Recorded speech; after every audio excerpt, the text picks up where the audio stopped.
صباح الخير معاليك.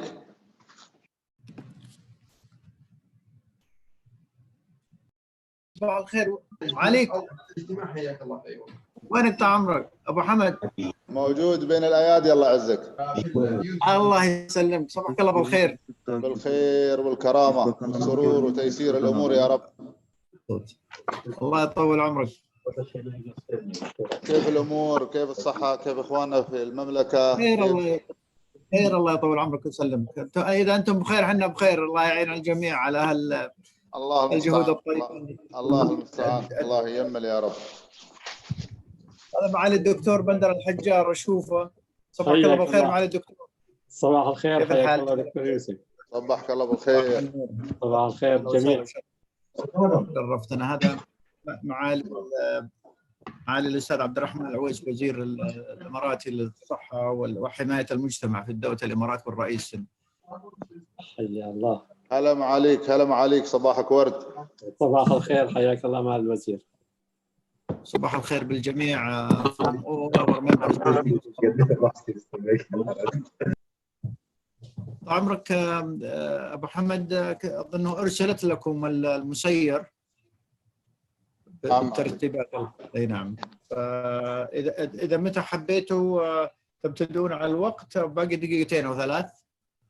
نبتدي على الوقت طال عمرك، نبتدي على الوقت. يسمونه احسن لانه الظرف ما يسمح بالتطويل كثير. الله يطول عمرك. صحيح. ابو محمد صبحك الله بالخير. غلط. هلا ابو حمد. هلا يا حي هالصوت. عبارك. شاكر جدا لكم المبادره. الله يعزك، بركاتك هذه ابو محمد، والدكتور الله يحفظه جزاه الله خير، وهو اللي يعني صراحه جهوده مشكوره في هذا الاطار. العفو، جهد جماعي. الله يطول عمرك. انا دكتور يوسف.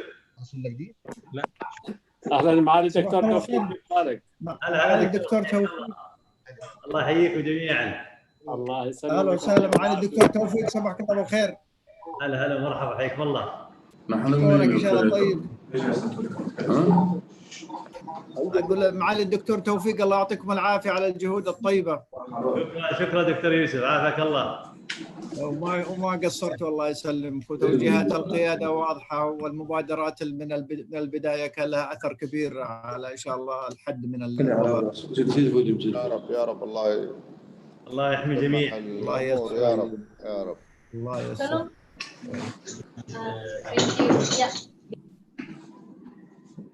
معالي الرئيس الامر لكم. الان الساعه 10. باقي دقيقة، ما ادري والله، لحظة اتاكد. خلها باقي لنا دقيقة حتى نبتدي اون تايم. ما ادري اصحاب المعالي موجودين ولا لا؟ شوف كثير من الشاشات ما فيها اشخاص.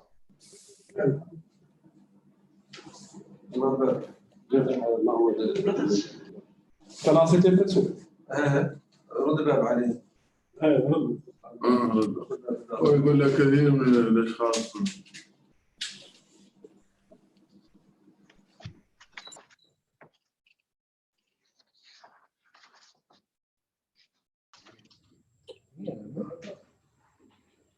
ترجمة جاهزة؟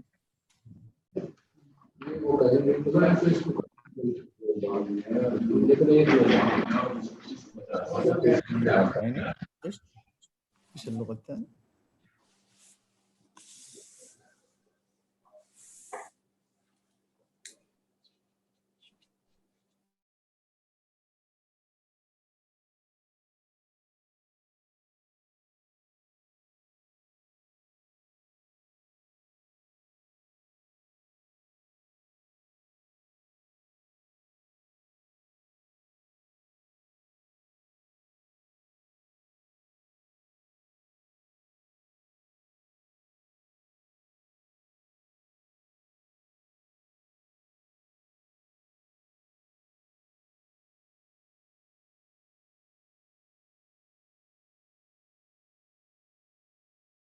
والصلاة والسلام على خاتم الأنبياء والمرسلين، معالي الأخ الدكتور يوسف بن أحمد العثيمين، الأمين العام لمنظمة التعاون الإسلامي، أصحاب المعالي الوزراء، أعضاء اللجنة التوجيهية،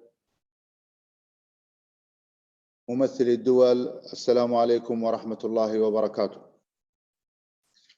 أود بداية أن أتقدم بالشكر والتقدير إلى معالي الأخ الدكتور يوسف بن أحمد العثيمين الأمين العام لمنظمة التعاون الإسلامي، وإلى جميع موظفي الأمانة العامة لمنظمة التعاون الإسلامي على جهودهم المبذولة في التحضير والإعداد لهذا الاجتماع الاستثنائي والطارئ لمناقشة الجهود التي تبذلها الدول الأعضاء في مكافحة جائحة مرض فيروس الكورونا كوفيد-19.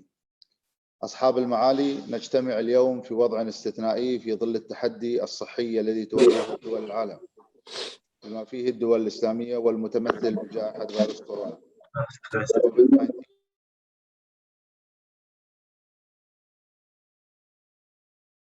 التعامل مع تداعيات هذا المرض. تأتي أهمية اجتماعنا لتعزيز جهود التكاتف والتعاون بين الدول الإسلامية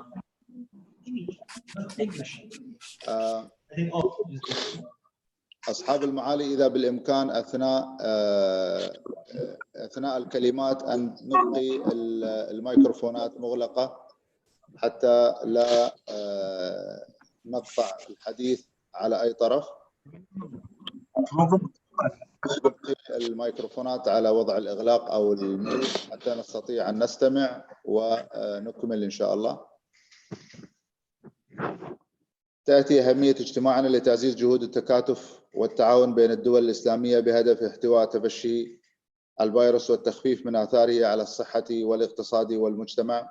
لذلك فإن التعاون بين دولنا لم يكن ملحا كما هو الآن، ومن واجبنا اليوم حماية شعوبنا الإسلامية وخاصة في الدول المحدودة القدرات، وإيجاد آلية مشتركة تضمن للجميع تجاوز المحنة الصحية العالمية بتضافر الجهود والقدرات التي تجمعنا إنسانيا مع جميع العالم.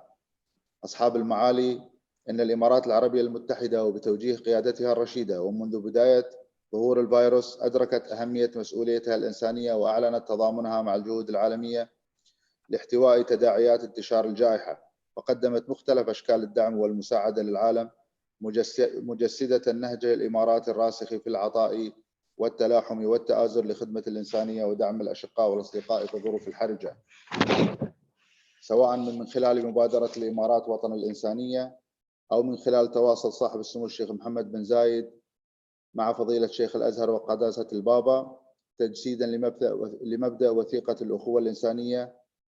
كما قدمت المدينة العالمية للخدمات الإنسانية في إمارة دبي باعتبارها أكبر مستودعات الإغاثة خدمات للمنظمات والوكالات الأممية والمنظمات الدولية بدعم جهود المكتب الإقليمي لمنظمة الصحة العالمية. ولا يفوتني أن أشيد في هذه المرحلة بجهود المملكة العربية السعودية لاتخاذها كافة الإجراءات الاحترازية والوقائية غير المسبوقة، والتي تهدف إلى مكافحة الفيروس المستجد والحد من انتشاره، خاصة في قبلة المسلمين مكة المكرمة ومدينة سيد المرسلين وعموم المملكة.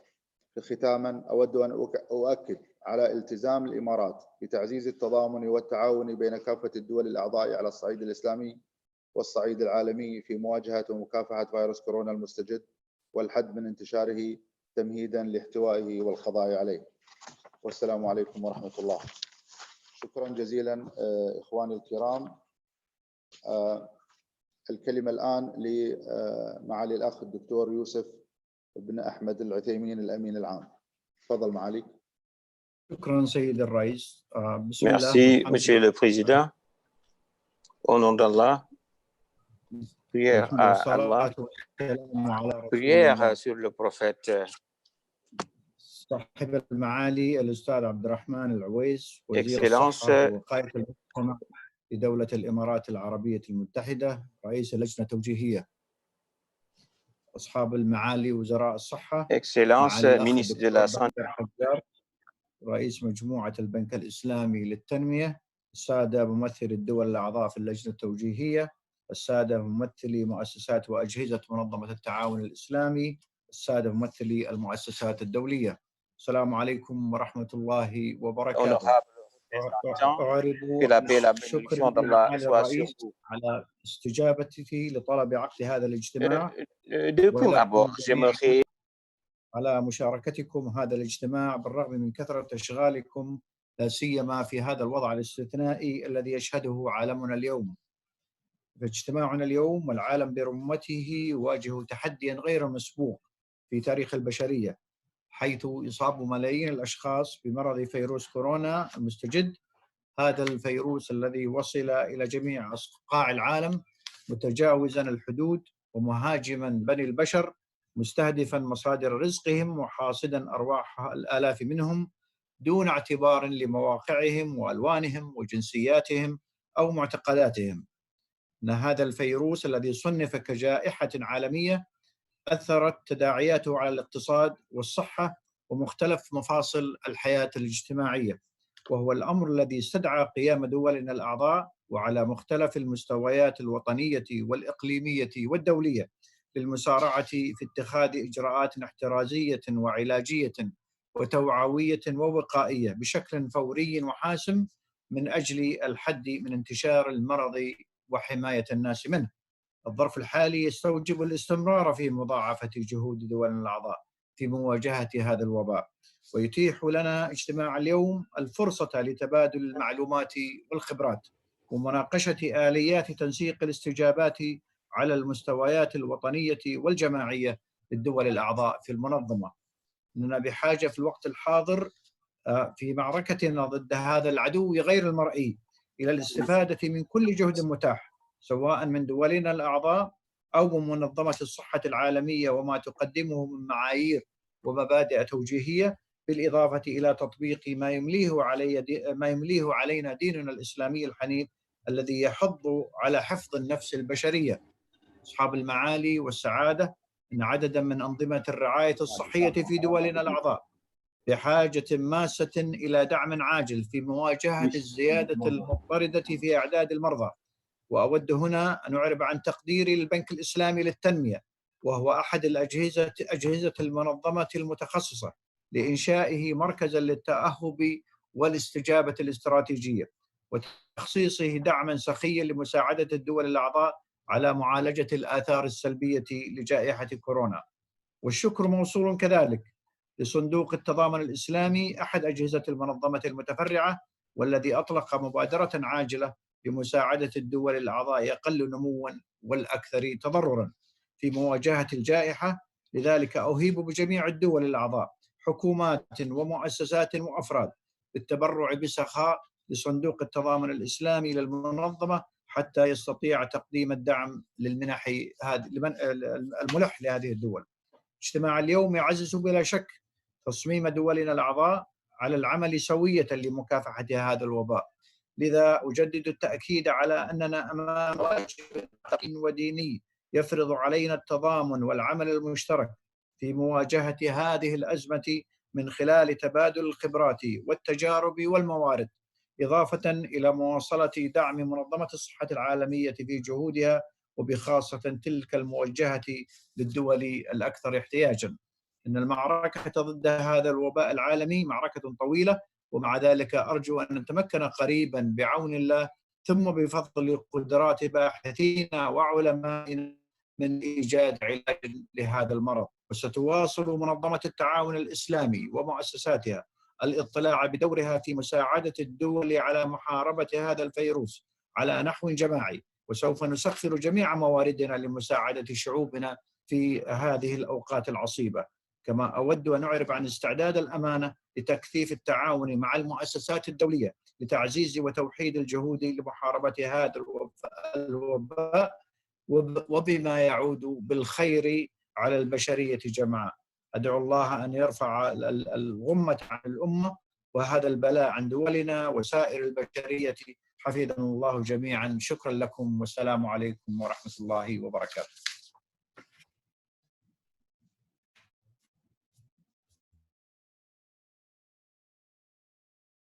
الأخ والصديق الدكتور توفيق بن فوزان الربيعة، وزير الصحة في المملكة العربية السعودية. تفضل معالي. بسم الله الرحمن الرحيم.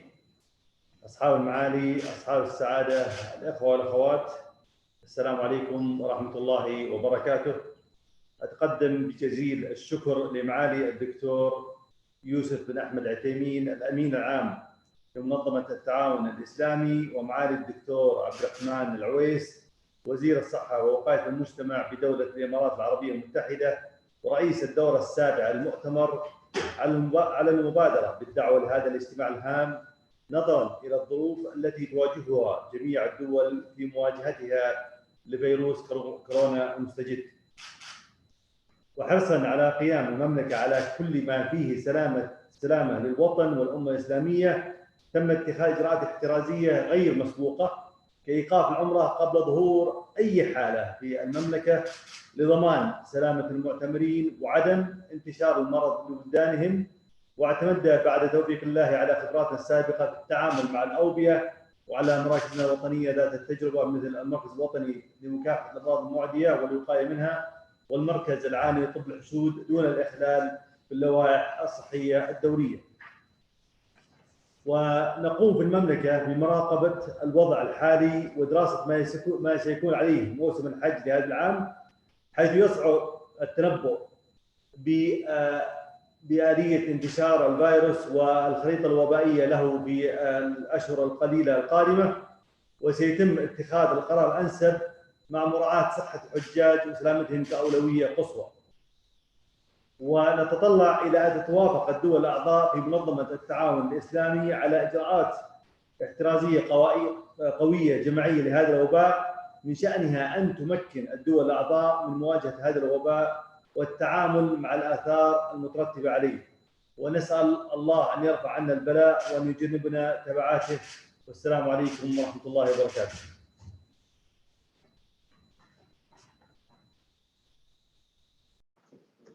شكرا جزيلا معاليك، وشكرا على الالتزام معاليكم بالوقت. إخواني، فقط للتأكيد أتمنى من الإخوة المشاركين أن تقتصر الكلمة على ما لا يتجاوز 3 دقائق، ولنا في معالي الدكتور توفيق أسوة حسنة. Please let me remind you, Your Excellencies, that the time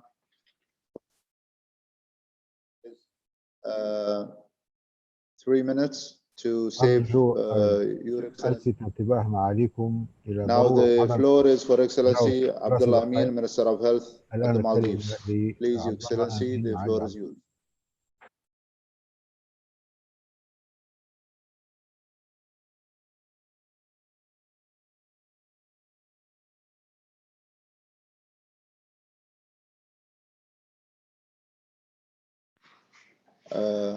Your Excellency at the Maldives, can you hear us?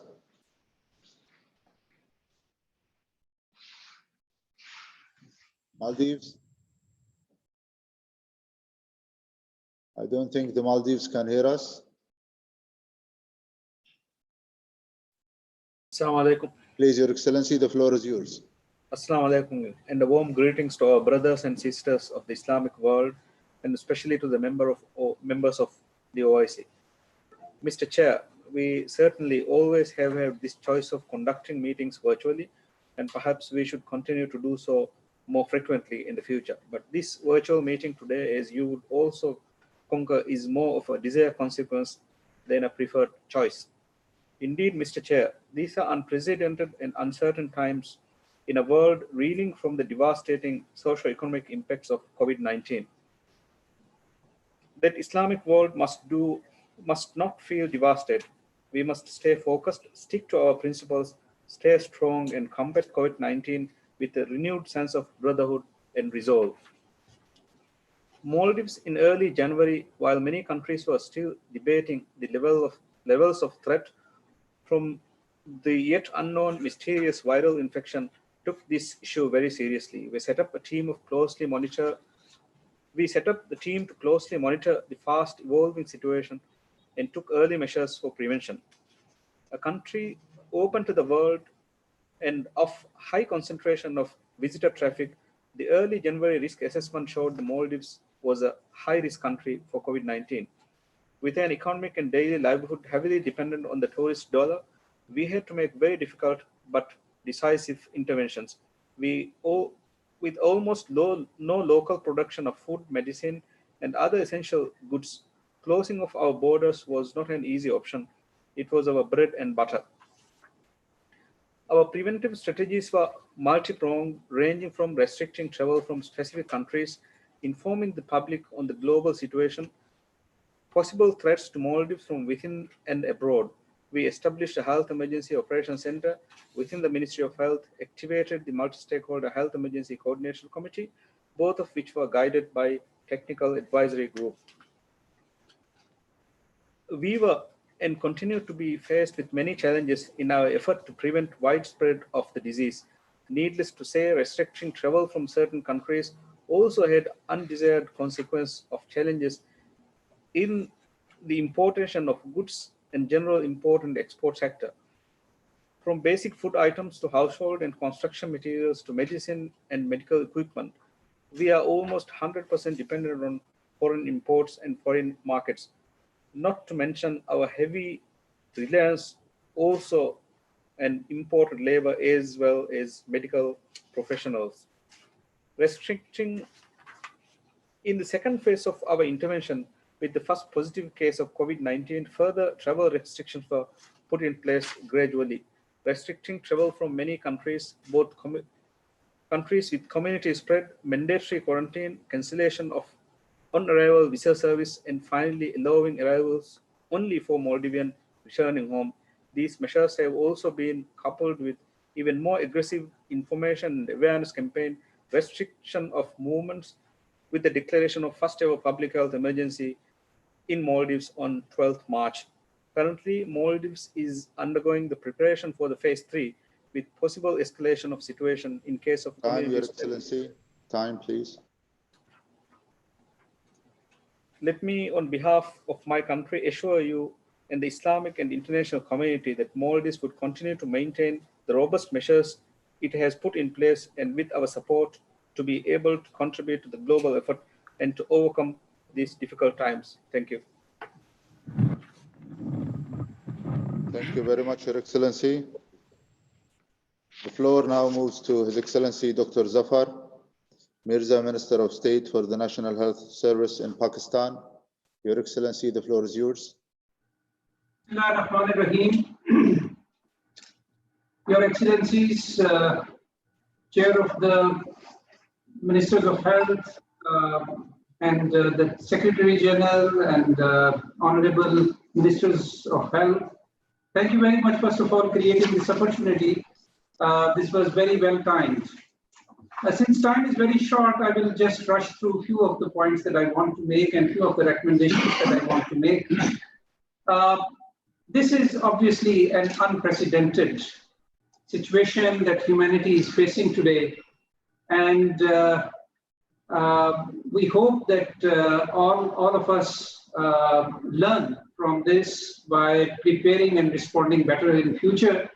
And also I hope and wish, and my duas with everybody, all countries, that we pass through this challenge as safely as possible. Pakistan has been very active from the beginning. We were sandwiched between China and Iran, who became two epicenters of the epidemic, right? And nevertheless, we managed, because we started early. From 15th of January, we started our efforts, and we managed our points of we used very attentively, in a very calibrated way, the preventive strategies, because we strengthened our point of entries, and when the epidemic started in Iran, us, and nevertheless, the Prime Minister Imran Khan has been very active from the beginning. بأننا كنا فاعلين منذ البداية في التعامل مع هذه الجائحة. $7.5 billion وقد خصصنا العديد من الملايين الدولارات مع هذه الجائحة في خطة We استجابة. have invoked our national security ولقد committee. انخرط أيضا الأمن الوطني في إدارة هذه الأزمة، وأسسنا مركزا لإدارة الأزمة، وكل الوزارات وكل القطاعات وكل الجهات تتعامل مع بعضها البعض. نتغلب على هذه الجائحة. في 13 مارس أعلنا إجراءات للإغلاق بشكل واسع. Also, at the same time, closed our schools and colleges and so on. The effect of these interventions have been large, and as a result, we are still in a containment phase of the epidemic, and we have been able to keep our cases and deaths below the predictive numbers. Mr. Chairman, I would now move on to the opportunities that this الوفيات والحالة الإصابة. I think that الرقم المتوقع. That we do a lot of introspection in the Muslim world, that how much we are spending on health and how much we are especially spending on preparation for responding to the health emergencies. We often remember about health emergencies when they fall upon us. In the peace times, we ignore it, and hence we are often ill prepared.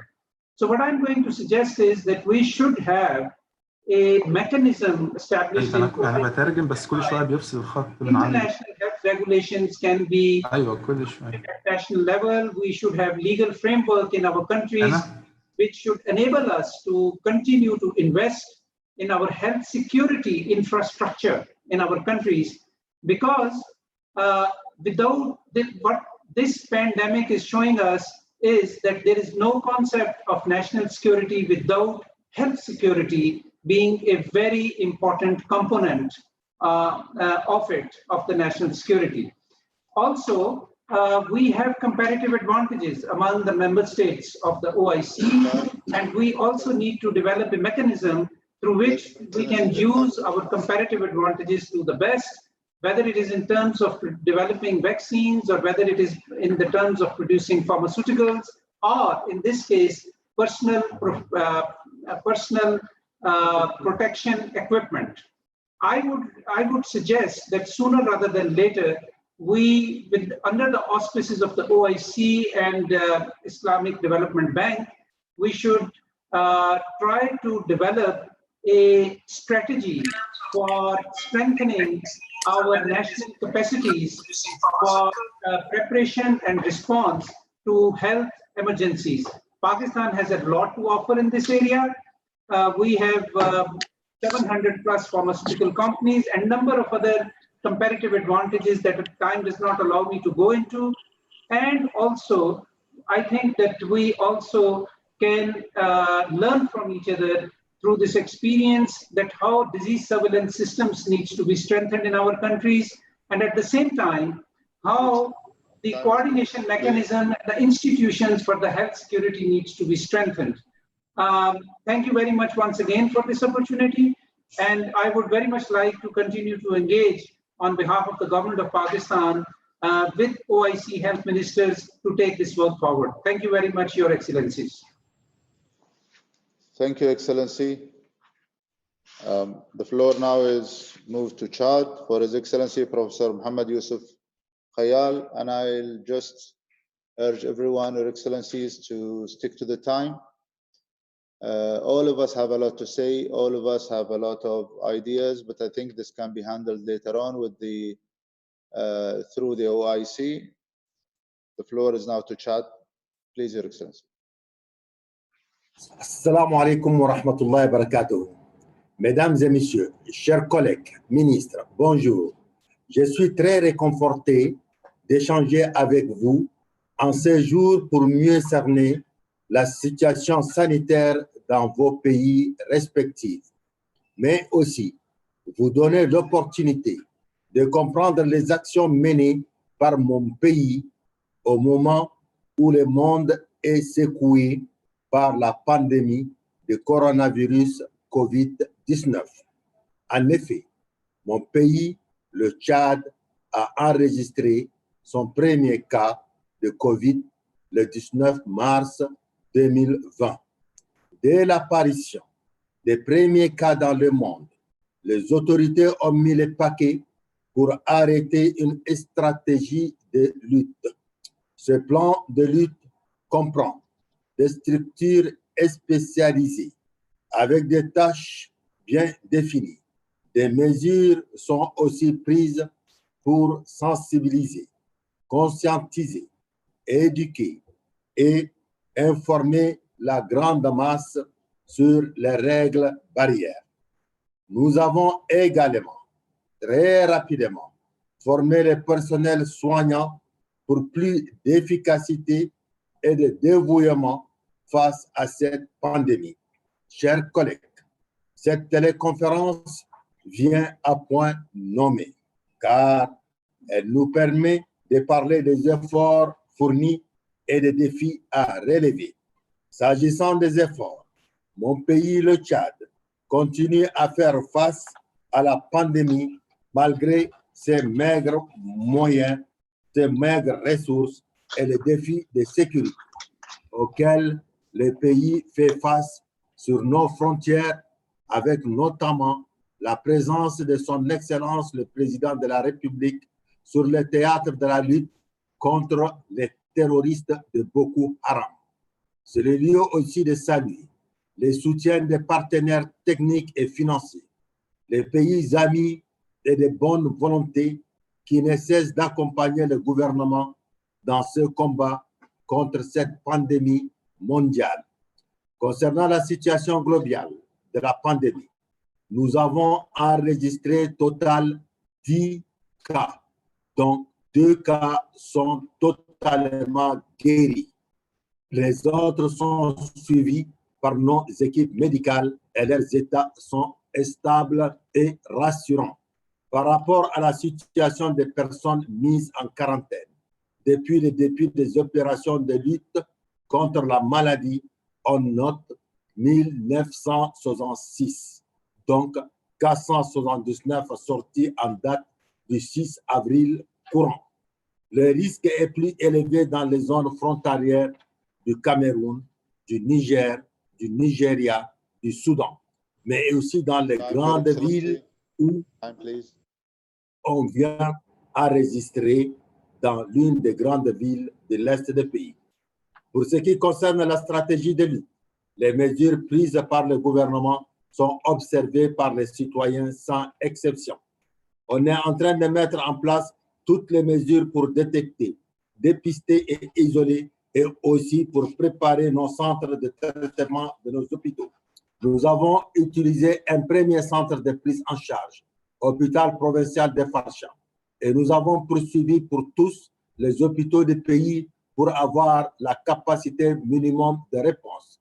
La communication sur la maladie s'est faite régulièrement par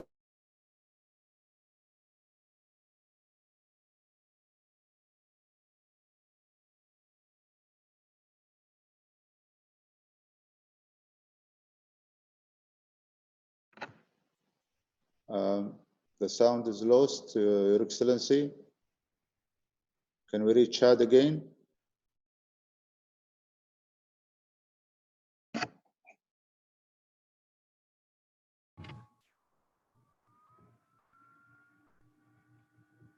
I think signal is lost. Your Excellencies, due to the technical issue, I think we will thank you, Excellency, from Chad.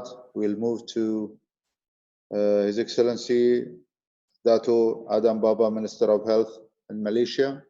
Your Excellency, the floor is yours.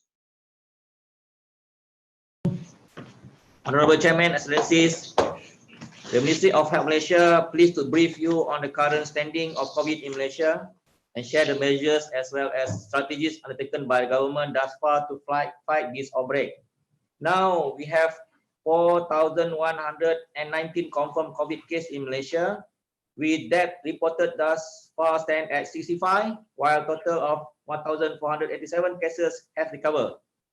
Government of Malaysia has responded to this pandemic promptly in a bid to slow down the slow down this virus, Malaysia acting under the ambit of Prevention and Control of Infectious Disease Act 1998 and Police Act 1967, declare a nationwide movement control order, MCO, effective 18 March 2020 till 14 April 2020. Thus allocate 1 billion ringgit Malaysia to combat this COVID-19. The MCO included a comprehensive restriction of population movement to reduce the spread of COVID-19 infection in Malaysia.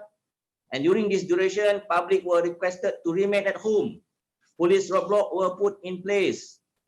Various strategic locations to deter public from traveling between district and state and limit the operating hour of businesses and public transportation. On the part of the Ministry of Health Malaysia, all COVID-19 program and activity at national level were coordinated by the National Crisis Preparedness and Response Center. In the context of public health intervention, priority is given for rapid deployment and execution of field investigation activity through the Rapid Response Team, RRT, and Rapid Assessment Team, respectively. This includes contact tracing and referral of symptomatic contact to the designated hospital using dedicated medical transportation. Contact tracing, for instance, enable us to identify cluster early.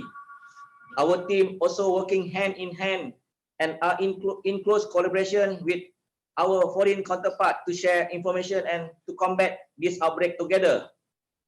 Those suspected for COVID-19 infection will be referred to the designated hospital for further investigation and management. Malaysia has increased our laboratory capacity to detect and confirm COVID infection. And Malaysia also introduced an added component of testing for COVID-19 at the doorstep of the public.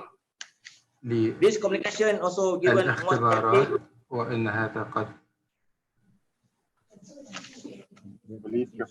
Malaysia joined the solidarity trial last month. ماليزيا إلى تجربة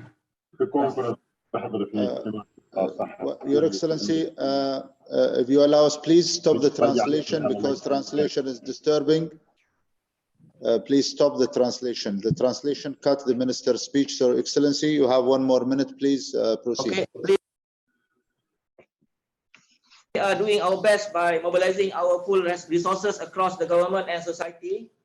As the WHO toiling closely with global experts, government and partners to rapidly expand scientific knowledge and track the virulence of this virus. Malaysia, therefore, is supportive of the proposal final statement made by the OIC Steering Committee of Health. We must win.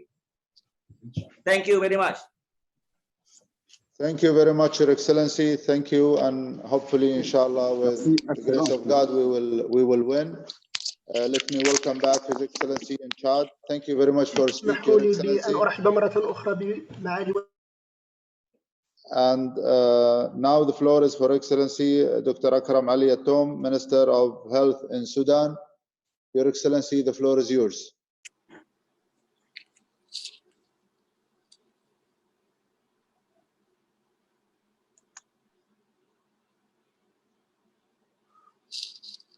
Do we have Sudan on the line? Thank you, Your Excellency. Yes. Yes. Do you, am I clear? Yes, please proceed. Yes, thank you. Dr. Akram would, yes, Dr. Akram would like to apologize for not being able to attend as he has a very important meeting regarding imposing another curfew. وأنا سأتحدث بالعربية بالنيابة عن دكتور أكرم. I'm going to speak in Arabic on behalf of Dr. Akram. عبد الله مديرة إدارة الشراكات والحوكمة في وزارة الصحة الاتحادية. Proceed, Doctor. الإخوة والأخوات، سعادة وزراء الصحة للدول الأعضاء في منظمة التعاون الإسلامي، الإخوة والأخوات الحضور اليوم، الإخوة والأخوات في الأمانة العامة لمنظمة التعاون الإسلامي. أود في البدء أن أهدي لكم التحايا والتقدير لما تبذلونه من جهود جبارة ومستمرة لمكافحة جائحة فيروس كورونا العالمي. كما أود أن أخص بالشكر الإخوة والأخوات في الأمانة العامة لمنظمة التعاون الإسلامي على هذه البادرة، والتي تأتي في ظرف استثنائي في ضوء التحديات غير المسبوقة التي يواجهها العالم اليوم جراء جائحة فيروس كورونا المستجد كوفيد-19. هذه البادرة التي تهدف لتوحيد وتكامل الرؤى وتحقيق مسارات العمل المشترك وبناء استراتيجيات عاجلة لاحتواء انتشار الجائحة في الدول الأعضاء. إننا نعبر باسم حكومة السودان عن إيماننا العميق بأهمية العمل التكاملي والتبادل المعرفي ومقاربة الخطط كإحدى أقوى الأدوات في مواجهة فيروس كورونا المستجد، وننظر بعين الأمل لمثل هذه المبادرات لما تلعبه من دور مهم في ذات الصدد.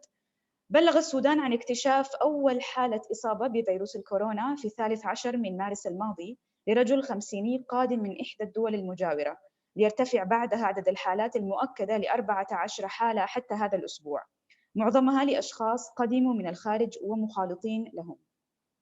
قد لا يخفى عليكم إخوتي ما يشكله فيروس كورونا من تحدي حقيقي في مواجهة نظامنا الصحي، والذي ورثناه متهالكاً ومرهقاً بتركة ثقيلة من الشح في الموارد البشرية والمعينات الطبية والبنية التحتية. يأتي هذا التحدي ونحن نواجه عدداً من الأمراض السارية المتوطنة كالملاريا وأمراض المدارية المهملة، بالإضافة لعبء كبير من الأمراض غير السارية في طليعتها الأمراض المزمنة. في إطار الجهود المبذولة للاستجابة القومية للجائحة، شكل السودان لجنة عليا لطوارئ الكورونا تنضوي تحت عضويتها عدد من الوزارات ذات الصلة والقوى الأمنية والشرطية في البلاد، تؤدي مهامها تحت المظلة العليا لمجلس الدفاع والأمن. كما قامت وزارة الصحة بتشكيل 4 لجان تخصصية وفنية في التقصي والرصد، مشاركة المخاطر، الإمداد وإدارة الحالات. تعمل هذه اللجان بتناغم مع اللجنة العليا وهي دائمة الانعقاد. خلصت اللجان الفنية لتطوير الخطة القومية للاستجابة لجائحة الكورونا، والتي تربو على 100 مليون دولار كميزانية مرصودة بهدف تغطية بنود الاستجابة. كما دلف مجلس الأمن والدفاع بالتنسيق مع مجلس الوزراء لفرض حظر تجول في بلاد يمتد من الساعة 6 مساء وحتى 6 صباحا. كما كلفت اللجنة العليا للطوارئ لجانها المختصة بإعداد تقارير نهائية سيتم على ضوئها اتخاذ قرار إعلان الحظر الشامل أو إغلاق الأسواق والمحال كثيفة الزحام التي لا ترتبط مباشرة بمعاش واحتياجات المواطنين الأساسية. إخوتي وزملائي، نواجه اليوم تحدياً غير مسبوق يأتي في ظرف استثنائي لحكومة بلاد الانتقالية، والتي هي في خضم معالجة آثار التركة الثقيلة للنظام البائد، لتوفير المعينات والدعم اللازم على كافة المستويات للاستجابة لجائحة الكورونا بالصورة المثلى. إذ لا يخفى عليكم الشح والندرة في السوق العالمي لتوفير المعينات وأدوات الحماية الشخصية للكوادر الصحية في الخطوط الأمامية. كما تقف Just the time, please. Yes, I'm about to conclude. كما نقف داخلياً أمام هذا التحدي لتوفير الأجهزة والمعدات الخاصة بغرف العناية المكثفة وأجهزة التنفس الاصطناعي وتجهيز غرف العزل. نقف اليوم أمام عجز كبير في الميزانية اللازم للتصدي للجائحة بنحو 50% من المطلوب ككل. إننا إذ نتطلع لمخرجات هذا الاجتماع، والذي هو بصدد تبادل جهود الدول الأعضاء والتحديات المستمرة التي تواجهها في مكافحة هذا الوباء، نأمل أن تصب في اتجاه استثمار كافة إمكانيات المنظمة بكافة أفرعها وشركاتها لدعم وتعزيز قدرات الدول الأعضاء في مواجهة جائحة كورونا وبصفة خاصة في القطاع الصحي. أخيراً، سنظل نعمل بجد وبشكل تكاملي مع كافة الشركاء داخلياً وخارجياً من أجل تعزيز جهود الاستجابة. كما نجدد الشكر للإخوة في الأمانة العامة لمنظمة التعاون الإسلامي على البادرة في هذا الظرف الحرج، سائلين المولى أن يرفع عننا البلاء. شكرا جزيلا. شكرا جزيلا دكتور أمل. آمين إن شاء الله. دكتور أمل. وتحيات موصولة لمعالي الدكتور أكرم. ودكتور أكرم. Now the floor is for Excellency Lieutenant General Retired Dr. Terawan Agus at the Indonesia. Please, Your Excellency, the floor is yours. Excellency Minister, distinguished delegate, Assalamualaikum warahmatullahi wabarakatuh. First of all, on behalf of the government of Indonesia, I would like to express our sincere gratitude to Excellency, Mr. Chairman and the Secretary General of the OIC for organizing this extraordinary meeting of the OIC Steering Committee of Health on COVID-19 response. Mr. Chairman, our work today is coming together to fight a common enemy, the COVID-19. An enemy which knows no boundaries, no religion, race, countries. Everyone is threatened and anyone can be affected. But let me be clear, we shall not lose this fight. We must act in timely manner as we are fighting against not only the virus itself, but also racing against time. The longer the fight, the more our people and economic will be affected. As the national focal point for health issue in the OIC, the way this organization will respond to the COVID-19 is indeed our pertinent responsibility. How we react will determine the trust our people put in us, and how we fight will determine how long this fight shall go on. Mr. Chairman, the government of Indonesia continues to take consecutive steps to stop the spread of the virus and minimize social and economic impact to the people. On 14 March 2020, the President of Indonesia declared COVID-19 as a national non-natural disaster and established a task force led by the National Disaster Management Agency to accelerate COVID-19 response and to strengthen coordination between the central and local government. The government of Indonesia imposed a large-scale social distancing to stop the spread of COVID-19. In this regard, the government makes an urgent call to all people to stay at home and practice physical distancing, including at work, academic activity, religious activity, and public gathering. In supporting the global research on COVID-19 therapy, Indonesia has joined the WHO Solidarity Trial since 20 March 2020. At the international level, Indonesia, along with Ghana, Liechtenstein, Norway, Singapore, and Switzerland, has initiated a UN General Assembly resolution entitled Global Solidarity to Fight the Coronavirus Disease 2019, adopted by consensus on 2 April 2020. It was the first resolution regarding the global pandemic of the COVID-19 agreed by the UN General Assembly. As the chair of ASEAN Health Sector Cooperation for 2020 till 2021, Indonesia conducted collaboration and organized ASEAN Health Minister Special Meeting and ASEAN +3 Health Minister Special Meeting on COVID-19 response, as well as cooperation with dialogue partner. Excellency, to conclude, allow me to underline the following relevant point.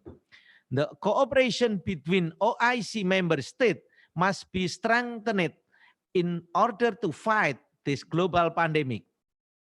We must act together in a unified, swift, and synergized action.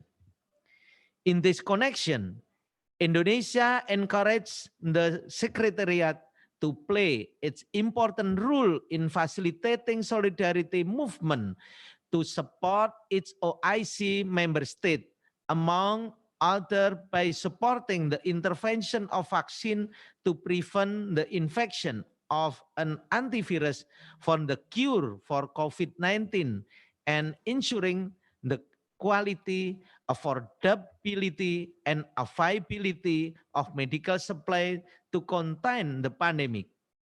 It is the time to utilize the OIC Center of Excellence on Vaccine and Biotechnology product in Indonesia as a foundation of OIC collaboration on this matter.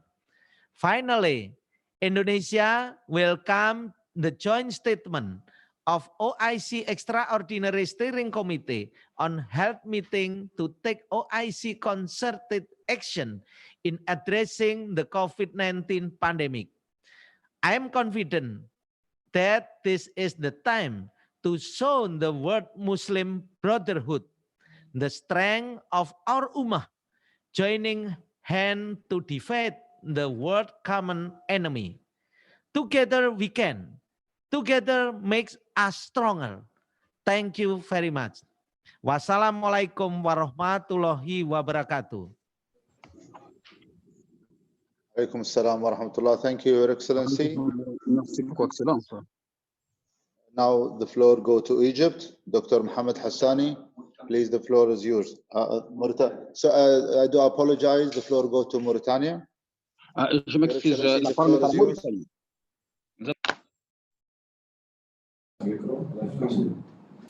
موريتانيا. السلام عليكم. السلام عليكم ورحمة الله. أنا بروفيسور شيخ باي من موريتانيا، أحييكم من مدينة نواكشوط، وأبلغكم تحيات معالي وزير الصحة الدكتور نذير الذي كان يحرص على وجوده معكم.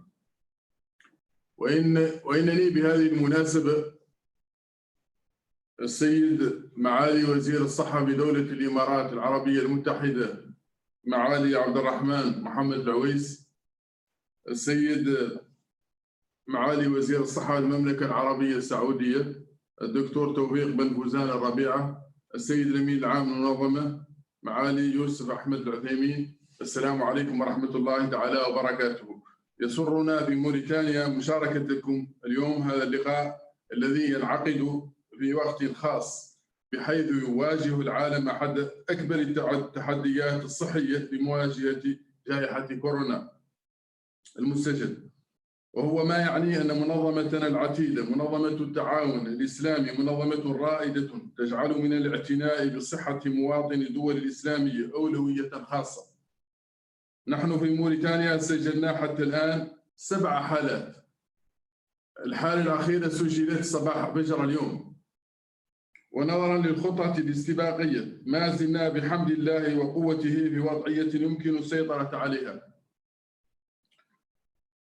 شكلت لجنة وطنية للحد من انتشار فيروس كورونا و4 لجان فرعية تبذل الطواقم الصحية والأمنية مجهودات جبارة لمواجهة هذه الجائحة. عبئت وسائل بشرية ومادية معتبرة، تم قفل الحدود بشكل كامل والسيطرة على جميع المعابر، تطبيق حظر التجوال من الساعة 6 مساء إلى 6 صباحا، حظر التنقل بين المدن الداخلية، إغلاق الأسواق بشكل كامل، تكوين الطواقم الطبية على مواجهة هذه الجائحة، تم إعداد جريدة يومية، التنسيق مع الدول المجاورة. ومع كل هذا تعتمد خطتنا في الأساس على جانب الوقاية الذي هو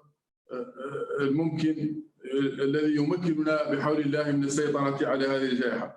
ونظرا للظروف الاستثنائية فإننا في موريتانيا نعول على تكاتف الجهود بين الدول الأعضاء بالمنظمة، سائلين الله العلي القدير أن يحمينا من هذه الجائحة، وأن ينعم على العالم بالصحة والطمأنينة ويرفع هذا البلاء. وأشكركم والسلام عليكم ورحمة الله تعالى وبركاته. معالي الوزير.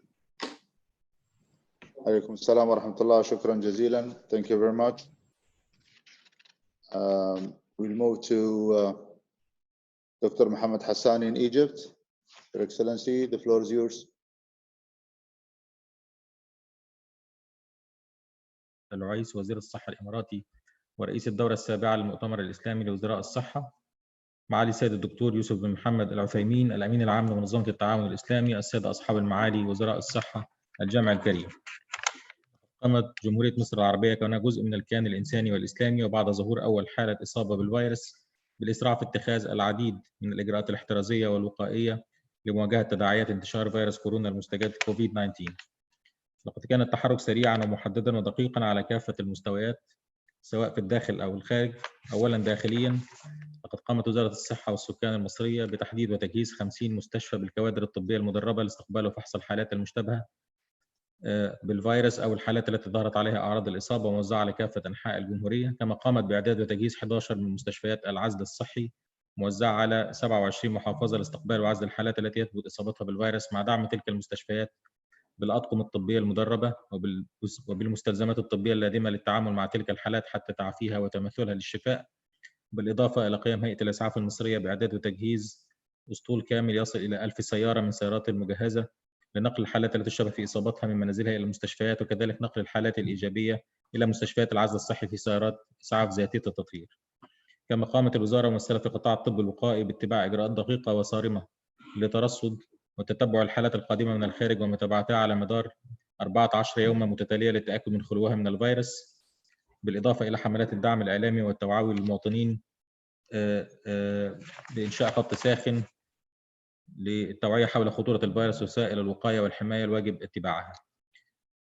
على مستوى القيادة السياسية ومجلس الوزراء، أعلن فخامة السيد الرئيس عبد الفتاح السيسي منذ اللحظة الأولى أن حياة المواطنين وأمنهم الصحي يفوق أي خسائر اقتصادية، وعليه فقد اتخذت الدولة عدة إجراءات احترازية، منها تعليق العمل بالجامعات وإعلان حظر التجول الجزئي ومنع التجمعات في المناسبات الاجتماعية وتعليق الصلاة في المساجد. كما قامت الدولة بدفع حزمة من المساعدات تصل إلى 100 مليار جنيه لقطاعات الصحة والسياحة والقطاعات المصرفية. بالإضافة إلى قيام القوات المسلحة المصرية بإجراء عمليات تطهير واسعة النطاق للميادين العامة والجامعات والمدارس والوزارات المختلفة وتطهير بعض الهيئات الدولية العاملة في مصر. أما على القطاع الخارجي فقد قامت مصر بمساعدة العديد من الدول من على سبيل المثال الصين وإيطاليا بحزمة من التجهيزات الطبية والمستلزمات لنجدة تلك الشعوب. وهي مصر سباقة دائما لا يوقف أحد نحو دعم الحكومات والشعوب انطلاقا من مسؤوليتها الوطنية والدولية واستنادا إلى الأعراف الإنسانية السامية، وبإذن الله لن تتكاسل أبدا إذا ارتأت أحدا من شركائها في الإنسانية في محنة أو كرب. وختاما لا يسعنا سوى التضرع والدعاء إلى المولى عز وجل أن يسندنا في تلك المحنة العصيبة، وهو الواحد القادر على أن ينجينا منها ومن كل كرب، مصداقا لقوله تعالى: بسم الله الرحمن الرحيم، قل له ينجيكم منها ومن كل كرب. صدق الله العظيم. شكرا جزيلا. السلام عليكم ورحمة الله وبركاته. صدق الله العظيم. شكرا دكتور محمد. Please convey our regards to Her Excellency Dr. Hala, the Minister. And now we will move to Her Excellency Professor Dr. Amina Alep-Meseh, Deputy Minister of Health in Turkey. Your Excellency, the floor is yours.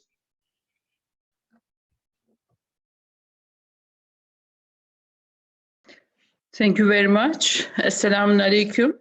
Esteemed delegates, distinguished participants, as Republic of Turkey, we would like to thank the Secretariat, which has provided us with the opportunity of cooperation and solidarity while the world has been going through such a critical process. The COVID-19 pandemic is a serious health threat and poses serious risks for OIC member countries with poor health systems. Hereby, we attach importance to initiating a joint effort and fight against COVID-19 with OIC. Distinguished delegates, Republic of Turkey has rapidly implemented the preventive measures nationwide against COVID-19. Ministry of Health of Turkey has established a scientific board composed of experts on 11th January 2020, and scientific board started to work on the global pandemic and its potential impacts on Turkey. Monitoring and control of all passengers at the airport started at the last week of January in order to prevention of the disease in Turkey. Throughout February, flight bans and border closure measures for countries where the epidemic spread rapidly put into implementation. Furthermore, field hospitals were set up in some of Turkey's border regions. Thousands of Turkish citizens living in many countries around the world were evacuated. These people were isolated at the government-owned facilities for 14 days. The first positive COVID-19 case was detected on 10th March in Turkey. Since then, Turkey fight against the pandemic gained a new dimension. In this context, social restriction measures in the country began to be implemented rapidly. Educational activities, including universities, began the distance education model. The activities with huge amount of participation, such as sport competitions, panels, meetings, theaters, and congress were canceled. Mass worship was prohibited in mosques. A call center is established to provide true information for citizens. With the increase in the number of cases in our country, we are trying not to disrupt the regular health services. In addition to public and private hospitals to be used as pandemic hospitals, some public facilities are also allocated to provide hospital services. The citizens with chronic diseases are provided to obtain their medicines before they come to health institutions, and annual leaves of the health staff are canceled for the continuity of the services. Besides, there is a curfew in implementation of citizens under 20 and above 65 in the context of COVID-19, and the transportation among prominent cities of Turkey was restricted. Our government provides medical meds free of charge for each Turkish citizen. In addition, in order to alleviate the economic burden result from the pandemic, tax payment facilitations put into practice for business owners and low-income citizens. Also, cash and in-kind aid package for low-income people started to be provided. Esteemed colleagues, COVID-19 outbreak has a serious social and economical consequences. Individual efforts of the countries put forward against the disease are valuable but insufficient. These efforts need to be coordinated by the global actors and organizations such as OIC. In this context, it's important to intensify cooperation under OIC. These efforts should focus on the least developed countries.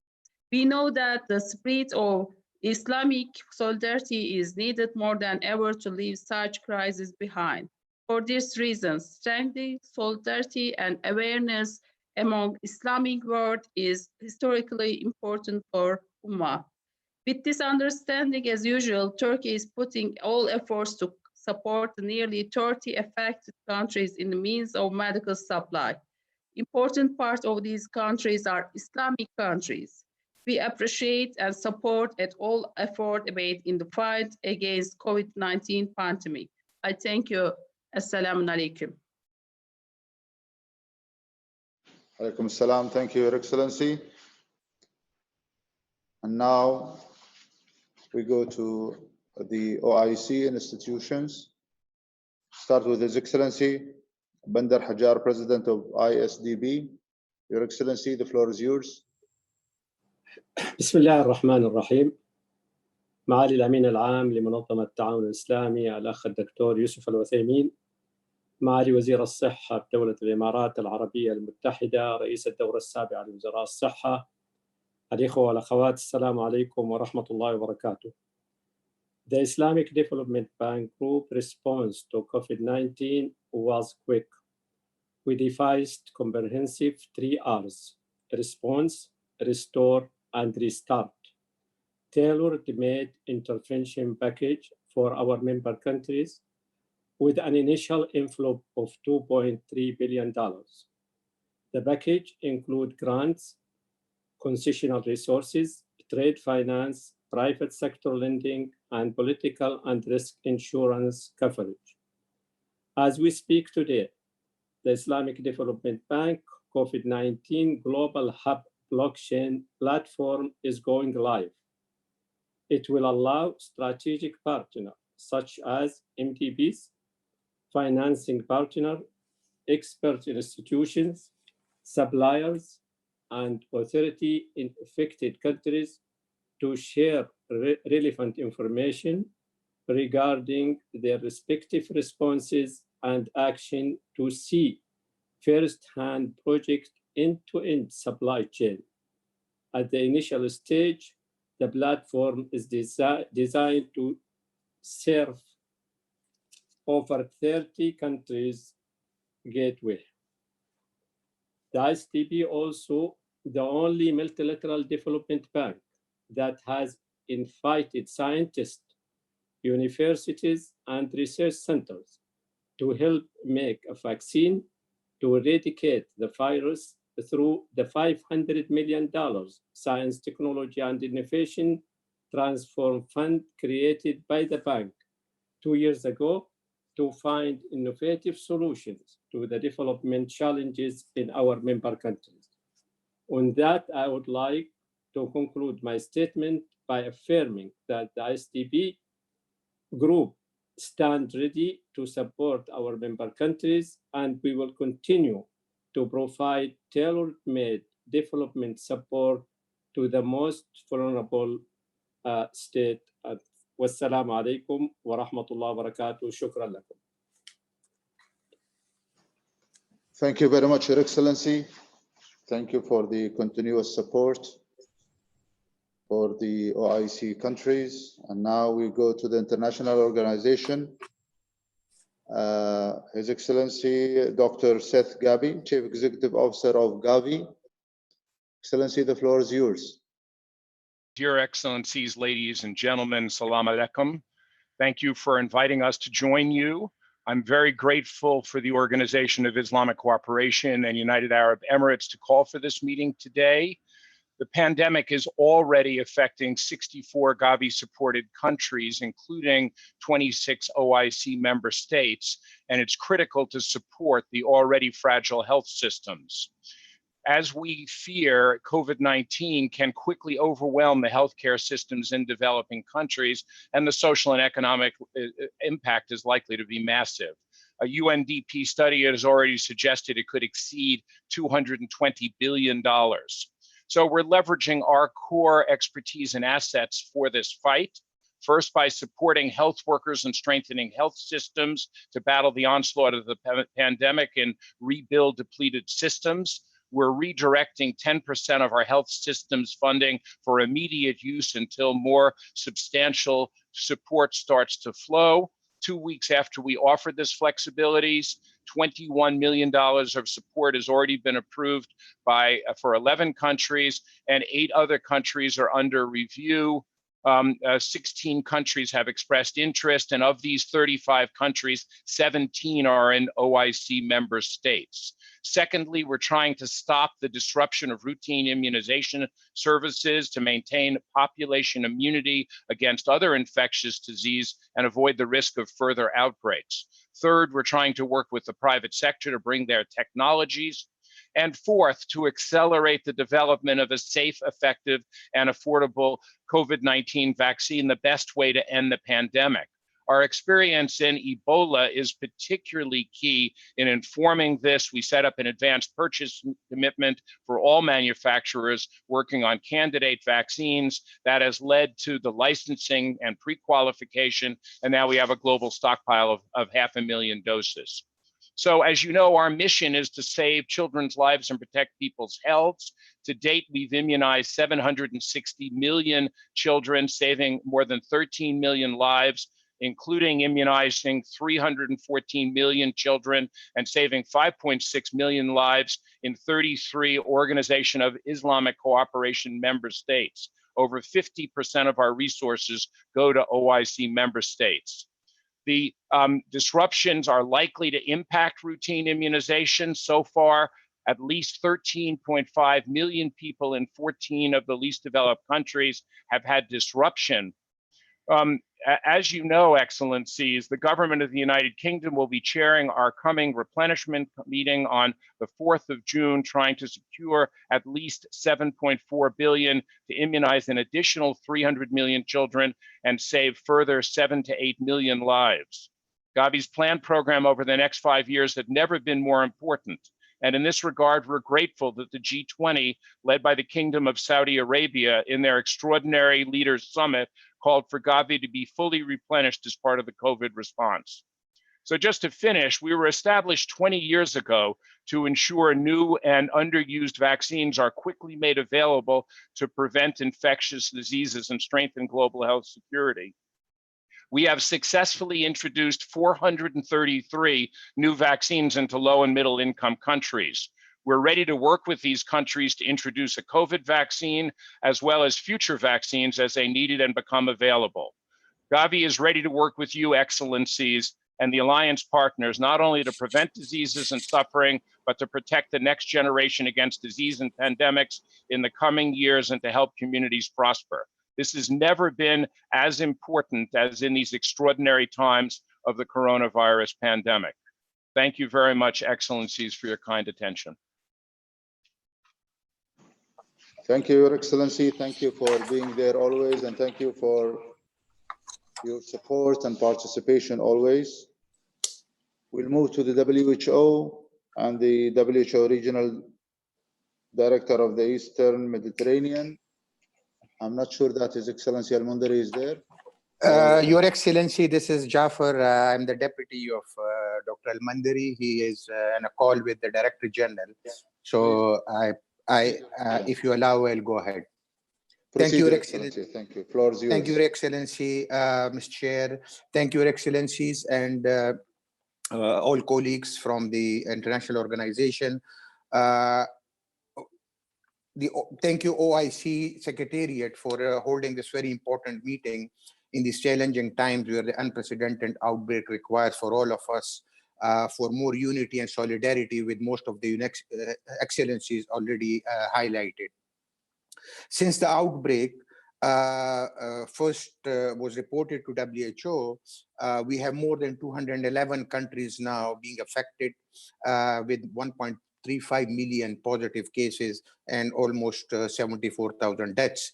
In our region, Eastern Mediterranean region, which are all members of the OIC, 21 countries out of 22 are being affected, with total number of 85,000 cases as of this morning, and with 4,285 deaths. We have one of the highest case fatality rate, which is 5.3%. And we understand that most of it is because of the deaths we have been happening in Islamic Republic of Iran. Your Excellencies, we really would like, EMRO would like to thank the Kingdom of Saudi Arabia for the leadership on G20 and ensuring support to WHO, and the Government of United Arab Emirates for providing the support to our logistic hub in Dubai, which is serving not only EMRO countries, but it has supplied in this lockdown period more than 104 countries all the essential supplies, including medical and non-medical. I don't want to go on what WHO is doing. Your Excellencies, you know better. It's your organization working very closely with every member state. On behalf of Dr. Al-Mundari, I just would like to leave few messages behind, because these are extremely important. We highlighted this in the meeting Dr. Al-Mundari had with the Excellencies, the Ministers of Health from the region on 2nd of April. Number one, we really would like to request all the member states to share timely the data with WHO. It's not only about numbers, because we need a little more deeper analysis of the data which the member states share with us, because we really want to ensure that you receive the right kind of technical advice, how to minimize the transmission or to contain the transmission. Second, we now very confidently can say that early isolation is the key to contain the virus outbreak, but also to reduce the number of cases, both incidence and prevalence. And confirmed patient, even these are mild, should be isolated either in hospitals or in specific isolation facilities. Home should be the last resort, but not the first resort. We have witnessed now that health workers are increasingly being affected. and that is a double-edged sword, because if more health workers are affected, the remaining will get scared, and also we will lose an opportunity for providing treatment to those who need it. So we request the member states to ensure that all health workers in the front line are protected with the personal protective equipment and other infection control measures. We have witnessed that physical distancing also has played an important role, and all member states have taken decisions on closing schools, closing universities, closing non-essential businesses such as restaurant, cafes, and introduced this new modality which is working very well, the teleworking modality. And we request the member state to ensure that the social distancing measures are taken with evidence which is there, so that the continuity of services and the continuity of economic viability is still going to continue with and when the outbreak is evolving. We still have, Your Excellencies, an opportunity. We believe that we have not yet reached the peak in our region as far as the number of cases and deaths is concerned. We have a window of opportunity to prepare better for, and that will help us contain the escalation, but it will also help us in minimizing the progression of mild cases to severe cases, and that's how we will reduce the number of mortalities as well as morbidities. Second last, Ramadan is next door, and we are working with the Islamic Advisory Group. Thankfully, OIC is one of the members on executive committee, as well as the Islamic Development Bank. Yesterday, we had a conference call with the executive committee on the gatherings normally which are happening in Ramadan, like Taraweeh, like Fatur, like the family gatherings in Sahur, and we are working with them closely to reach out to the governments and to the religious scholars how to inform community that to minimize those gatherings during the Ramadan period, which is just next door. Your Excellency, I really would like to leave with the final note. You have witnessed that a virus has contributed to social, economic, and development lockdowns of even the most developed economies and the most developed health systems. And we have witnessed that even the most developed health system have been unable to protect, prevent, and contain and treat. And that's why we see a big number of cases even in Europe, in US, who are getting positive, but also a large number of deaths. That requires repositioning, revisiting, and reconfiguring our health systems, but health as a sector alone cannot deal with such an eventuality. That was very clear. And that's why we are requesting the honorable government to have a whole of government and a whole of society approach. And also the vicious cycle which we are now in, that a public health issue is leading to economic downturn, and it again affects the response of the public health sector or the health sector to have an effective response to we are facing a big problem as WHO, how to supply essential supplies to countries because of the lockdown. Again, thanks to the government of UAE, our Dubai hub, UAE is facilitating through charters. We have supplies reaching Yemen, we have supplies reaching Libya, we have supplies reaching Syria, we have supplies reaching Iran, and we have supplies reaching Somalia from that hub. But it is coming at a very high cost, and it is coming at a lot of delays. And I think here the member states joint decision of how to facilitate for those countries who do not have a financial cushion or does not have a structural cushion to respond to such an eventuality. And we really would like to bank on your support, Your Excellencies, to facilitate this cross-border movement of supplies and experts, which currently we are facing a big problem. We are your organization, Your Excellencies, and we work closely with all the governments and the ministries of health, particularly in this case. And we are generating more evidence toward treatment, prevention, and control. But your leadership and your ownership is key for our success and for the success of the people of this world. Over to you, Your Excellency, and thank you again for your kind attention. Thank you, Your Excellency. Please convey our regards to His Excellency Al-Mandari and to all our colleagues at the WHO. Thank you for the support. We move now to Mrs. Patrice Makar from the Global Fund. Your Excellency, the floor is yours.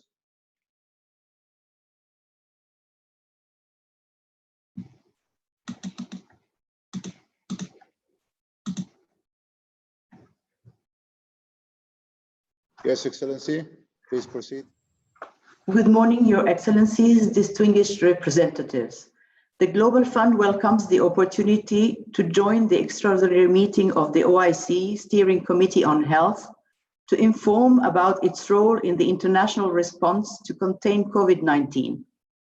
The COVID-19 pandemic is a global challenge to health security, and tackling it requires global action and international solidarity.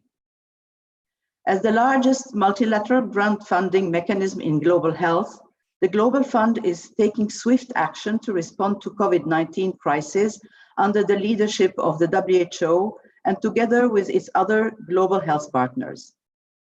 Working within its mandate to fight HIV, tuberculosis, and malaria, and to strengthen systems for health, the Global Fund issued new guidelines to provide flexibility for countries to use up to 5% of approved grants to fight COVID-19 and to mitigate the potential consequences of the pandemic on existing programs to fight HIV, TB, and malaria.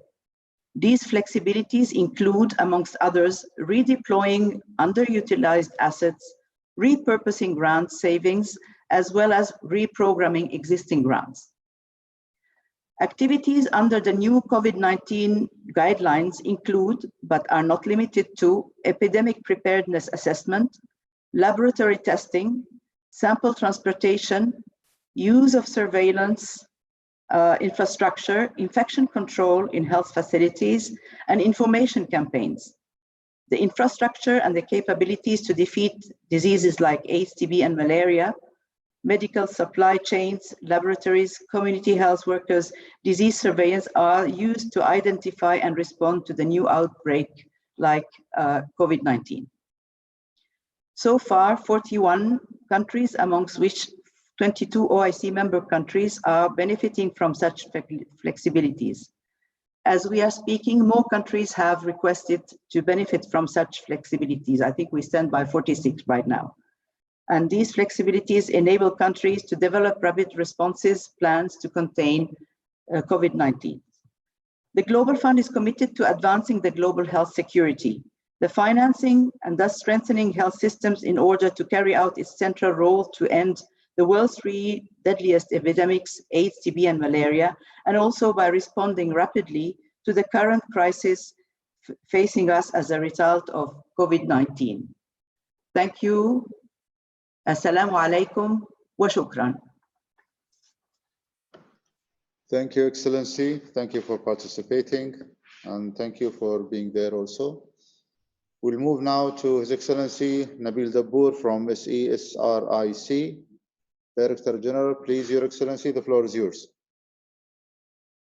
Bismillah ar-Rahman ar-Rahim. Thank you very much, Mr. Chairman, Honorable Ministers, Excellencies, distinguished brothers and sisters. Assalamu alaikum and very good morning. Mr. Chairman, as you know, SISRIC is the only OIC institutions which has been mandated to work in the domain of statistics. Statistics now is very important in order to collect the necessary and needed, reliable and in a timely manner statistic and information about the COVID-19 pandemic in our member countries. So as SISRIC, we started early to collect the necessary and needed data and statistical information. And using this opportunity, I'm pleased to inform all the members of the OIC Steering Committee on Health, the CISRIC has recently developed and launched the OIC COVID-19 pandemic database for our member countries. This database hosts data and graphical visualization on COVID-19, numbers of confirmed cases, number of case fatalities, and number of recovered patients in OIC member countries. This new database is regularly updated by CISRIC on a daily basis, and it is easily accessible through the center's website. We have already informed the OIC General Secretariat yesterday with this new database in order to include it in the statement which would be issued at the end of this meeting. Mr. Chairman, also as a research center, CISRIC is currently in the process of preparing the first issue of the OIC Statistical Outlook Report on the titled the COVID-19 pandemic in OIC member countries. In this report, we will statistically analyze the data available in the COVID-19 database of OIC member countries. This report is expected to be published by the end of this month. Meanwhile, our research team is currently in the process of preparing a comprehensive report on the socio-economic impact of COVID-19 in OIC member countries, the prospects and challenges of this pandemic. And in this research, we will tackle, or we will look at the main socio-economic sectors that will be affected from the pandemic. Especially in economic side, we will look at tourism, sectors like tourism, trade, and in socio-economic, we will look in social sector, we will look at the health itself, the sector, and the education. Mr. Chairman, as the Statistical and Research and Training Center for OIC member countries, we also, due to the current situation, we also converted all our training and capacity building activities online. And now we are currently in contact with all our partners and our focal points in national institutions of our member countries for the possibility of conducting all our training and capacity building programs online. With this, I would like to stop here, Mr. Chairman, and thank you all for your kind attention. Thank you, Your Excellency, Mr. Nabil. We'll move to the final participant, Dr. Nabil Anwar from the Cisco. Your Excellency, the floor is yours.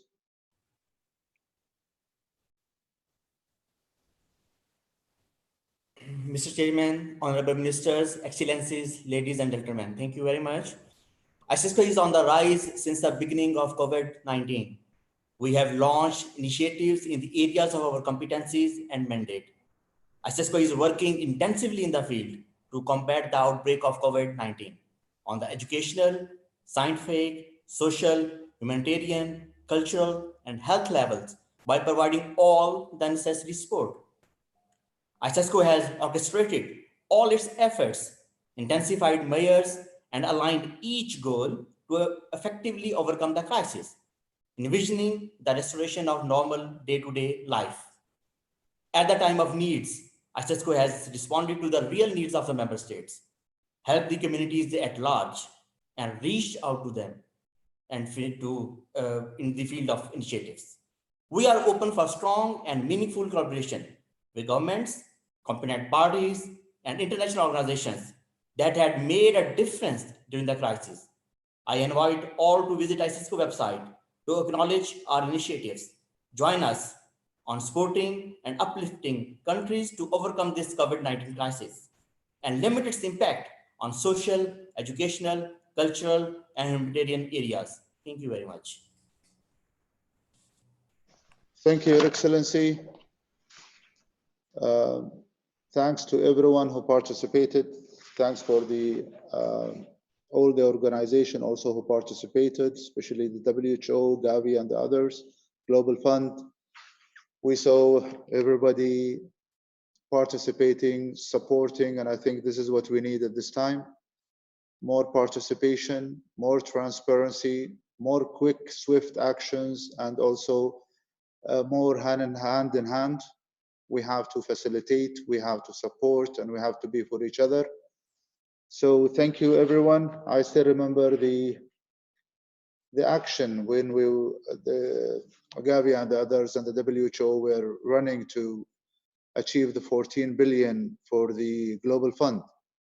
And now we see that was even less than what was expected. I think we need more and more. And the government now realize that the support of those organizations is a must. And we have to be there also for each other. So thank you, everyone. We will move to our final statement. And I think it was distributed for everyone. Your Excellency.